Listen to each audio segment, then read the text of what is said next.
Hello, everybody. I am Person Who's Human.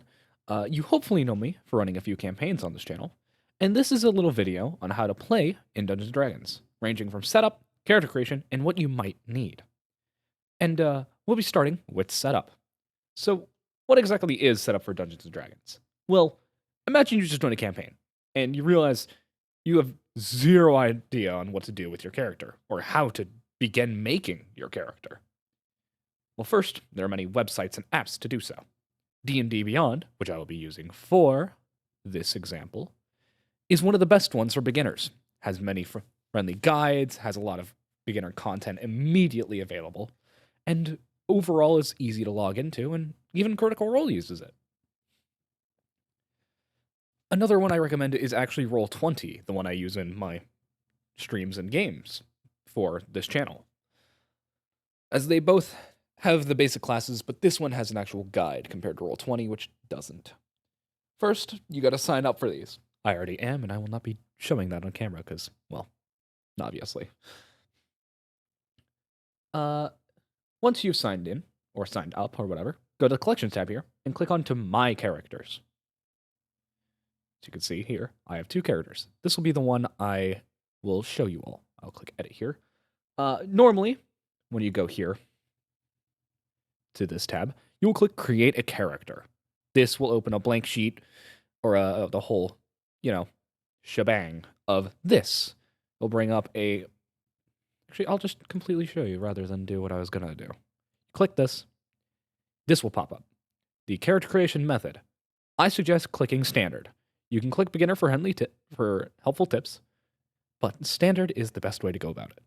You can name your character here, right up here, but don't struggle on doing this.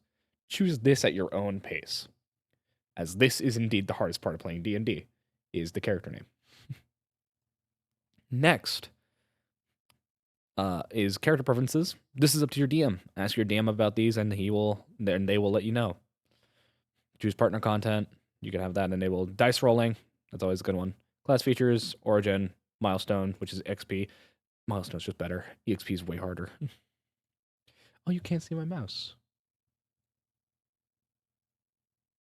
Oh, that just completely gets rid of it. Oh, but it just got rid of it in general. 1 second, everybody. I'm so sorry. There we go. Yeah, there we go. And you can see my mouse. Hit point, you can do either rolled or fixed. This will do the average. This will let you roll depending on, all that stuff. Feats, you get these at later levels. Those will be explained when you start playing. Multi-class requirements, I don't do this. I don't care what multi-class you go for. Just go for it. Level scaled spells. This is great on D&D Beyond because it makes you not have to calculate what your spells will be. Ignore coin weight and encumbrance. I know too many D&D DMs who don't do encumbrance because it's annoying. Same with coin weight. That gets really annoying later. This does not matter. Character privacy, this only matter if you actually are putting them into a campaign. Next is your class. I will not be using the 2024 rules. I will only be using 2014 basic D&D 5e rules. So, let me go over these for you. This will be very basic. Just starting out. Barbarian. They are the best tanks. They hit hard and they take a lot of damage thanks to their rage. They have a d12 hit dice, and their best abilities are strength and con for health and damage. Bards. They help boost or debuff help boost allies or debuff enemies. They have d8 hit dice. Their main ability is charisma, but you want to go with dex also as a secondary for weapons. Clerics. They are mainly the healers, honestly. And I hate saying that because I love playing cleric, and that's what they're degraded to. They have hit dice of d8 just like bards. Main one is wisdom, but you also want to go with charisma for a secondary. Druids. They can be tanks like barbarians, thanks to being able to shift into animals. They have the same hit dice as most of the classes in this game. Their main ability is like clerics, wisdom, but they also want to go with intelligence as a secondary. Fighters, the basic mutts and mules of D&D. Thank you, Joe Cat. They're great in melee and great at ranged if you go with dexterity, strength or dex for their best stat. Or you could go with both, but I recommend using that second best one to be for con as health. They have a d10 hit dice, second tankiest HP dice in the game. Dex is mainly for ranged attacks, strength is mainly for melee. Monks, Dex and Wisdom, D8 for their hit dice. Although it says Strength and Dex, go with just Dex and Wisdom. Both of these have something really good for monks later on, mainly their unarmored defense, which is their main prowess. Paladins, they hit hard and they can tank pretty okay, but depending on the armor, but they can also heal and support. They're more all-rounder when it comes to overall compared to fighter, which are mainly damage. Strength and charisma. That's the ones you want to go for with this. Ranger, dexterity and wisdom, D10. They're more ranged and horde breakers compared to fighters. They do more damage against bigger enemies on their own and such like that. They're great at tracking and finding things. Rogues, sneaky. You sneak behind enemy lines and hit them real hard. D8 of hit dice, meaning you're kind of squishy. And you want to go with dexterity and intelligence. Dex to hide easily, and intelligence for other abilities you get. Sorcerers, spellcasters. Now we're getting into, well, we got into spellcasters with Bard, Cleric, Druid. These all can cast spells. But sorcerers, warlocks, and wizards are the main ones you're going to know. They use charisma, and they have the lowest hit dice tied with wizard of a d6, meaning you're squishy. Do not stay in the front lines. You want to go with charisma mainly, and constitution is the second for your HP. Warlocks, they have a d8, and they're charisma and wisdom based. Their spellcasting is a bit different than others, and like sorcerers, they get to their subclass at level 1. You get a lot of stuff with those, so make sure to read. It's the name of this game, reading. Wizards are the penultimate, really, spellcasters. They can learn the most amount of spells and do the most with them, usually. They have a d6 of hit dice just like sorcerers. For this, I'll go with building a monk. So, see here, all the other stuff. These are just abilities you can read over on your own. I recommend doing so. A lot of them have a lot of stuff with them. But proficiencies. Every class has a proficiency. This goes over what weapons you can use, what tools you get, your saving throws, what armor you have, and skills. These are useful, the skills. We're going to go with acrobatics, because acrobatics is dexterity based. And we're going to go insight, because that is wisdom based. Musical instrument, artisan tools aren't the most useful, depending on your DM, though. I will be placing brewer supplies, seeing this isn't for a campaign and just for fun. Background. This is useful. Once you have selected your proficiencies, you will move on to background. Background is for extra proficiencies and how you want to build your character. We'll go with Sage. Magic Initiate. This is an extra or original feat. This is a 2024 thing, so I can't really stop it, but hey. With this, you could choose whatever you want for this little spell thing. You get two cantrips, which are basically lowest level spells. They don't use any resources. I have never heard of that spell. I guess they have extra spells on here. I will be putting Message and Firebolt. And you get a first level spell, which you can do whatever you want with. I will be going with Shield. Shield on a, oh boy, that's real good for a monk. Shield adds +5 AC. And sometimes they can give you ability score improvements. I will be going with +1 and +2 to 1, +1 to 1. We're gonna go with +1 to Con, +2 to Wisdom. Those will be applied later. Now, this stuff is all on stuff you can do for your own character. Hair, this is all your own customizable. Alignment, I feel like most people know the alignment chart. We'll go with true neutral. Faith, it's whatever god your character worships. Lifestyle, this gives you extra money.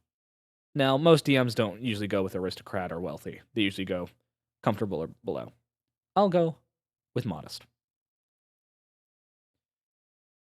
Personality. Now, usually, because of 2024 rules, they don't really do this now. 2014 rules would have preset ones you could add onto your own, but you can type whatever you want here. Notes. This is just for you to note. Backstory, enemies, people they hate, such like that.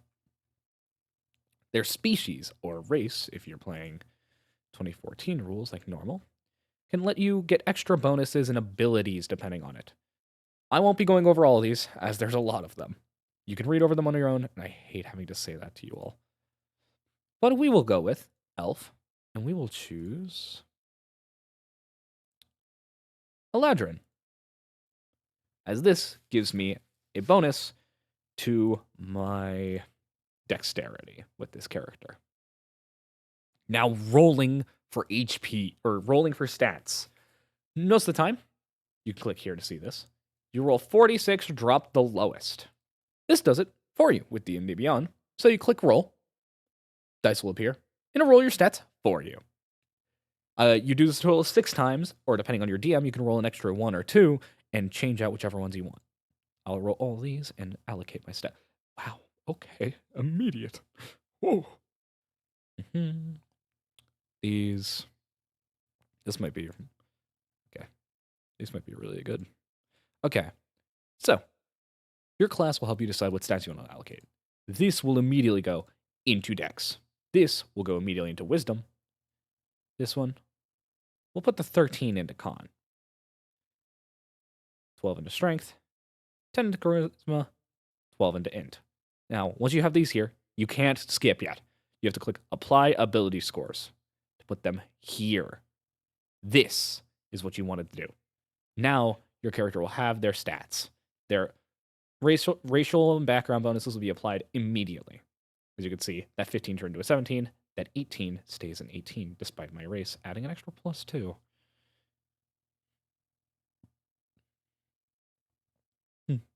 I guess it'll be changed on its own.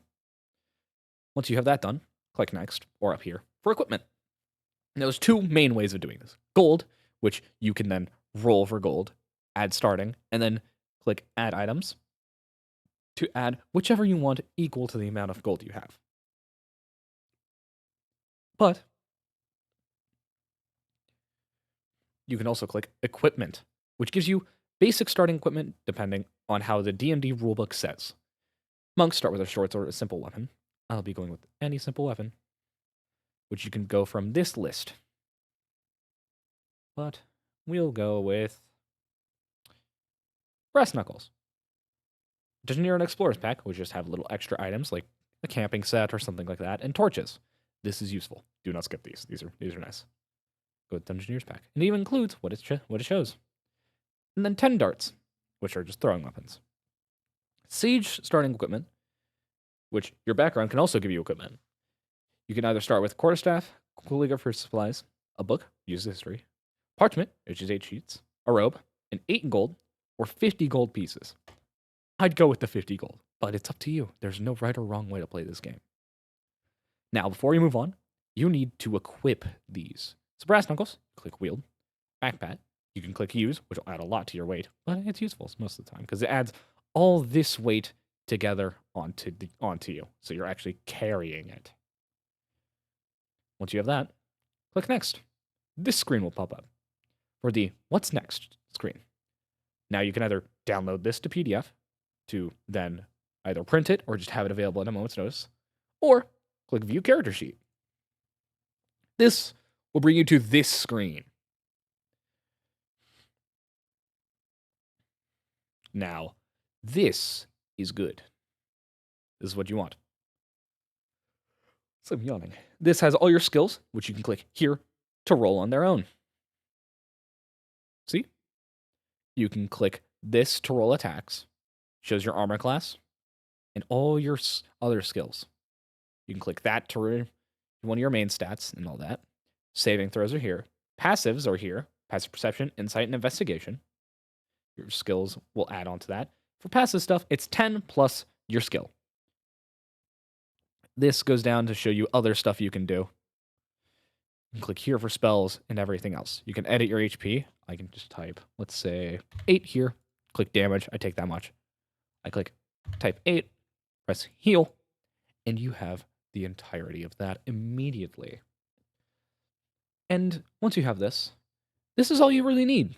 If you're playing in person, you can print this out like I mentioned earlier, and you will probably need dice if you're playing in person.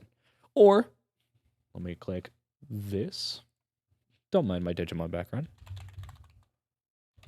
You can type in Dice Roller at the top, and bam, this will allow you to roll a d4, 6, 8, 10, 12, and 20. Now, there is another dice called a d100. To roll that, you can close all these out. You roll 2d10. This one being the hundreds and tens place. So if you roll, that would be a 70, and that would be a flat 70, because the 10 would translate to a 0. If I click roll again, let's see. Nice, that's a 69. Or 60, God, 58. If you get a 10 here, it'll be a 0, which will make this a ones place only. That's a very rare roll.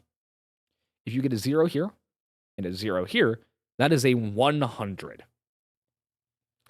And that is really all you need to do to play D&D like this. I hope this is quick and simple and easy to understand. I wrote this in not too long of time to make this and get it ready. I will be making a version of this for DMs on how to set up a DM side anything. That I will be using Roll20 for. I hope anybody who finds this guide finds it useful and checks out other content and such on this channel, as I have a lot of fun making D&D and hope people can get into it also. Goodbye.